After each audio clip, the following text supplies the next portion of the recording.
ঠুংঠুং ছিল এক নাম্বার নেশাখোর আর জুয়ারি। সকালে চোখ খুললেই তার মদ দরকার ছিল এবং সারাদিন জুয়ারিদের সাথে তাস খেলে বেড়াতো। আর এইদিকে ঘরে তার বউ বাচ্চা খিদের জ্বালায় কাঁদতো। কিন্তু ঠুংঠুংয়ের কাছে তার পরিবারের চেয়ে নেশাই বেশি প্রিয় ছিল। কিন্তু একদিন জুয়ার নেশা ঠুংঠুংকে পুরোপুরি বরবাদ করে দিল। সে তার সব টাকা হেরে গেল। যখন দেয়ার মতো আর 1 টাকাও থাকলো না, তখন সব জুয়ারিরা তাকে কুকুরের মতো পেটালো। কোনো মতোই প্রাণ বাঁচিয়ে ঠুংঠুং সেখান থেকে পালিয়ে এলো। কিন্তু নেশায় ডুবে থাকার কারণে সে রাস্তা চিনতে পারলো না এবং অজান্তেই এক নির্জন কবরস্থানে এলো। হঠাৎ তার নজর মাটিতে পড়ে থাকা একটা মদের বোতলের দিকে গেল।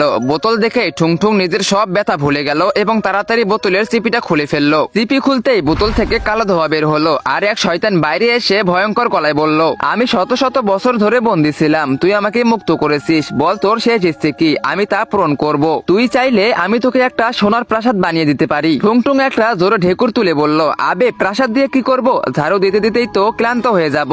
এক কাজ করো, আমাকে এমন একটা মদের বোতল দে যা কোনোদিনও শেষ হবে না, আর এক জোড়া তাসের তাস দে যাতে আমি সব সময় জিতি। এই কথা শুনে শয়তান এক মুহূর্তের জন্য চুপ হয়ে গেল। তারপর সে বলল, কেমন বোকা মানুষ রে তুই, আচ্ছা ঠিক আছে তোরটাই হবে, কিন্তু মনে রাখিস যে জিনিসের উপর থেকে তোর মনোযোগ চলে যাবে সেই জিনিসটা চিরকালের জন্য শুকিয়ে মাটি হয়ে যাবে। কিন্তু ঠুংঠুং তার শর্তের পাত্তাই দিল না। সে বোতল আর তাস নিয়ে সোজা জুয়ার আড্ডায় চলে গেল।